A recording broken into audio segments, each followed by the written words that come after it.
What up, yo? It's your boy Lavelle. And it's Gigi. Back at it again with another video. We're doing a little bit different this time. What we talking about today? Today we're talking about how to manage anxiety in a relationship. And this is something that I feel like everyone can relate to. Juicy topic for y'all. Something that's beneficial to everybody, because I feel like everybody deals with some sort of anxiety, right? A lot of people look at this as if you should avoid this. But for me, I feel like it's very important. So how do you deal with anxiety? And how does that affect your relationship? This is not something that you should avoid. Conflicts are normal, and seeing eye to eye is just not gonna be like that all the time. So we're gonna bring to y'all 4 strategies, or I'll rather say 4 things that we practice to maintain, grow, and have a healthier relationship. So first, I feel like people need to find the root of their anxiety and why it makes them feel the way that it does. Coming from somebody that has dealt with, for me, like I always dealt with social anxiety. Like, it comes to a point for me, like, and it's not that I don't know how to speak or I don't know what I want to say. It's more so about my surroundings and the energy that I'm around. And I'll be honest, sometimes my social battery runs out. So then it comes off as if though I'm being awkward to people, or I'm being negative, or whatever the case may be, or dry. And it's not necessarily my intentions to be that way, although I'm not that way anymore. So I'm pretty sure a lot of people could relate to that. Everybody isn't just high energy all the time. Yeah. So what's a part of anxiety that you've dealt with? I feel like I've dealt with social anxiety as well. That's kind of like my main thing. I'm very closed off and I feel like I'm very secluded. That's how I grew up. So yeah, just come from a small town, that is kind of like a thing. Exactly. Like, so like being in like large crowds, or like just being around like a large group of people for like too long, I feel like it exhausts me. So I think a way that other people can deal with this or combat this, same way that we have, is that we just challenge ourselves to not only get out more, but experience different things. Whether it's being in nature, or going to coffee shops, or going to concerts. I wouldn't say restaurants. I would say like more so like lounges and stuff like that. Different environments to see how, not only how people act, but interact with different walks of life. Yeah. Because when you familiarize yourself with these new things, you come to realize like, okay, well, I do have interest in this, and that brings you a way of comfort while you're in a new space, if that makes sense. And I'm pretty sure you can relate. You did that heels class not too long ago. Oh yeah. She had fun though, y'all. I don't know why she came back home acting the way she did. I was so sore the next day, but it was so like out of my comfort zone, and I challenged myself and I did it, and I actually really liked it. I definitely want to go back, but yeah, I feel like when you have social anxiety, like your brain freaks out sometimes when you do things that are out of your comfort zone, because your brain wants to like protect you. You know what I mean? 100%. I read something like that. Like your brain wants to protect you. So whenever you do something out of your comfort zone, it freaks out because it's like, oh, like we're in danger. It's like a defense mechanism. Exactly. So the more that you do things that are out of your comfort zone, the more your body will get used to it, and the more quiet your mind will be when it comes to stuff like that. It's really just normalizing those practices, as she said. Normalize these new things, get out, enjoy life.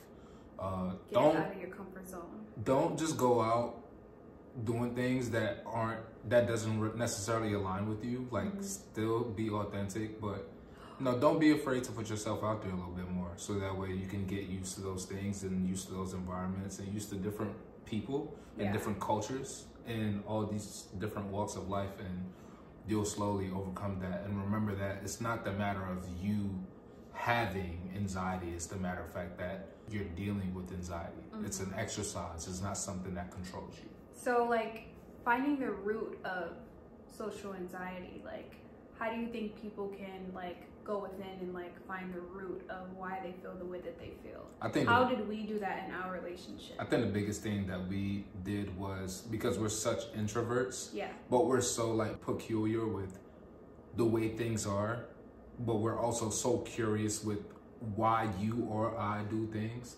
So you'll see certain things that I do, or the way that I react to certain things, and you'll poke and poke and poke and poke and poke and poke and poke until like we figure out what the answer is. And it's the same thing with you. So not only do we have the self-reflection aspect, we also have the isolated reflection within ourselves. Like we take time for ourselves, even within our relationship, to identify things that we need to do to correct ourselves for our relationship. Yes. So while we're able to do that, we also have the accountability aspect, because she's able to identify the things that I struggle with, that therefore gives me more reassurance about things that I see that I need to fix. And sometimes that could be an uncomfortable conversation for anybody, whether you're male or female. And sometimes it's like, damn, I feel like I'm a bad partner, or damn, I feel like I'm failing or doing bad or less than. But just being honest, y'all, completely okay to go through those lapses. It's actually necessary to go through those things for you to grow as a person.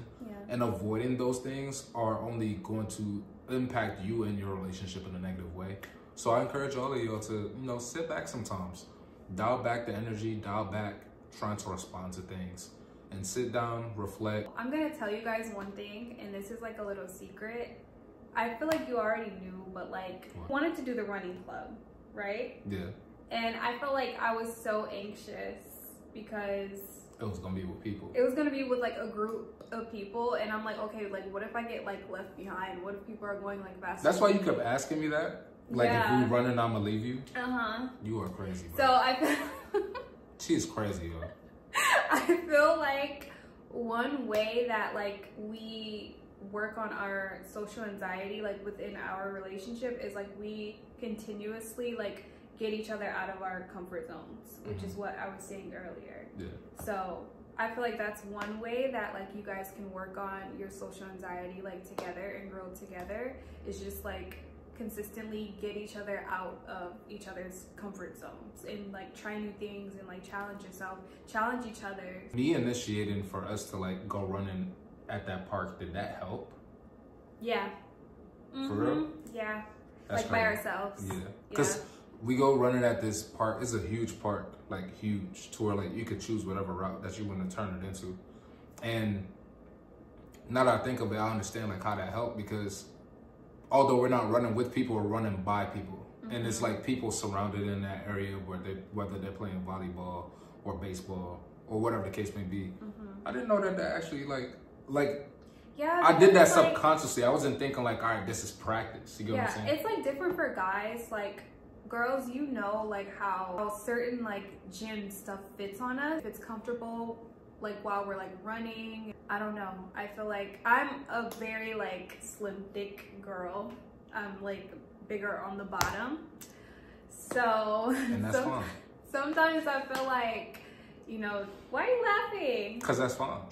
Yeah. I love that for me. Yeah, I bet you do. I'm hella weak. Some shorts or like leggings that I wear, I have to like feel comfortable. I don't know. I just have to get used to wearing stuff like that in public. Like it's different at the gym, because it's like you're at the gym and like everyone else is like wearing stuff like that. But like running in public, like girls know. Like she's just very different. Like on the classy side, and I understand that, and that's one thing I respect about my partner. So when it comes down to it, I'm gonna make sure that I support her in her comfortability. I've been wanting to go to a run club for a long period of time. And we're gonna go. And we're still gonna go. We're gonna go. And she thought I was gonna go without her at some point, but I've been done. I encourage you to do things like without me when I don't. Nah, I'd rather experience it together. That's cool. Strategy number 2, which is my personal favorite: communication, communication, communication. I'm a very verbal person. I'm a very literal person, which sometimes that could be bad for myself and for her. Yeah. So something that I admire a lot, especially within our relationship, and something that we continue to practice, was to check ourselves and understand that there's always a time and place for what you need to say. And if you don't know what you are trying to say, if you don't necessarily know what your message is, communicate that you don't know what your message is, rather than putting something out there that doesn't necessarily align with the goal. And for us, going on 5 years now, we've identified and understood that the goal is for us to make sure that we understand that it's us against the problem, and not the problem you and then me, because that's when things go wrong, especially when somebody is dealing with anxiety. For example, as she mentioned before, there's been plenty of situations where like she doesn't necessarily feel comfortable, whether we're out or whether we're in a certain setting or her social battery runs out. And because I pay attention to my partner, because we communicate so well, and sometimes the communication does, it's not as good as it should be. And in the earlier phases of our relationship, it's natural to, experience that. But what I encourage that for y'all to do, especially men like myself, sometimes you need to be a lot more visual with your female partner. You need to understand certain things that trigger her. You have to understand certain settings that she's not familiar with. You have to be very attentive with those type of things and, find ways to comfort her or remove her from those situations. I know for my girl, when it comes down to it, just an example, I think we was at a dinner one time, and it was just a weird and uncomfortable conversation that was going on. And I could see in your face that like your energy was just slowly draining. And I just started rubbing on your leg, then letting you know like, okay, although I'm not verbally saying it, she can read what I'm saying by my actions. Yeah. And that's just, again, another way to divert into communication. So that's just one aspect. The second aspect is kind of backtracking to the first pillar that we spoke about. One thing that I really appreciate with like me and you is that we both have a great sense of like self-awareness. Yeah. I love that for us. Yeah. I literally love that for us because it's not good to always have to like guess how your partner is feeling. That's something that I feel like people need to work on in relationships is like communication, because it's never safe to assume. Like you can't just assume things. Exactly. Most of the time it always turns out negative. You can't assume, and you also can't assume that like they know how you feel. Your partner should be your safe place. Tell them like, hey, I'm feeling anxious right now. Hey, I'm ready to go. Hey, you know what I mean? Yeah. So communication is a huge thing, and it starts with self-awareness to even communicate. It's a balance, because I won't lie, it's been times, as self-aware as I am, it's been times that I know what's going on, but I can't explain it. Same. But if I can't explain it, and then you assume, then it's like, damn. Mm-hmm. Now it's just more layers to the problem. Yeah. So it's, as how we're explaining it, it sounds so simple, but just understand that it's a process. Mm-hmm. That's what we fell in love with. Understand, like, it's a journey to continue to grow with your person. And I think that we've appreciated every step in the road that we've taken together, because it's gotten us to a point where like we've always been vulnerable with each other, but that sense of vulnerability has intensified so much where everything is just transparent. We have our daily checkups where I'll ask her like, hey, how are you feeling 1 out of 10? And based off the number that she gives me, I could understand, okay, this may be affecting. That's a good one. We're giving out some gems. Y'all should start doing that. Mental checkups are so important for people that deal with anxiety. Mm-hmm. And for me, like, I don't deal with anxiety as much as I used to, but because I don't deal, and I know this is gonna sound complicated, right? I don't deal with it as much as I used to, but I've grown so much and I've pushed through things so much that sometimes I don't realize that I'm avoiding it. Does that make sense? Yep, it does. Because I'm the one who tells you to not avoid it. Yeah, because sometimes I can tell that he's feeling anxious, but like he's so like, I'm goal driven and I'm goal oriented. So and like he's so like strong and just like, I don't know, he focuses on like the positive things, but like sometimes in a way you let that like hide how you're actually feeling on the inside. And I can see that. I can see straight through it. So I'm just like, babe, like if you ever feel some type of way, like don't hide it. Let me know. But it's the good thing is that I'm not intentionally hiding it. It's just that I'm from task to task, and I'm just trying to get the task done. Yeah. And I'll feel how I feel when I'm ready to feel how I feel. Yeah, so not necessarily like hiding it, more so like shielding it in a way. And sometimes it's necessary and sometimes it's not. But it's never a situation to where like she's in the blind or I'm in the blind. Most of the time I'm very aware. And you'd be like, I just don't want to talk about it. And I just don't want to talk about it, which sometimes makes her uncomfortable because she's just like that loving, nurturing, healing partner. But sometimes I just be like, you know what? That's fair. Just like, I'm here when you're ready type shit. Yeah, and I appreciate that. It's all necessary. It's the balance. Yeah. We covered our first strategy, which was identifying the root of the problem. We covered the second strategy, which was communication. And low-key, I kind of just gave y'all the gem and we spoke on number 3, which was going to be creating a safe place for your partner. And part of those practices was those mental check-ins, understanding that there's a space and time, being that support system for your partner, being loving and nurturing and patient with your partner as well, because it's not easy to deal with anxiety. So lastly, for me, the main point and one of the most punctual strategies that we do is we restructure the way that we look at anxiety.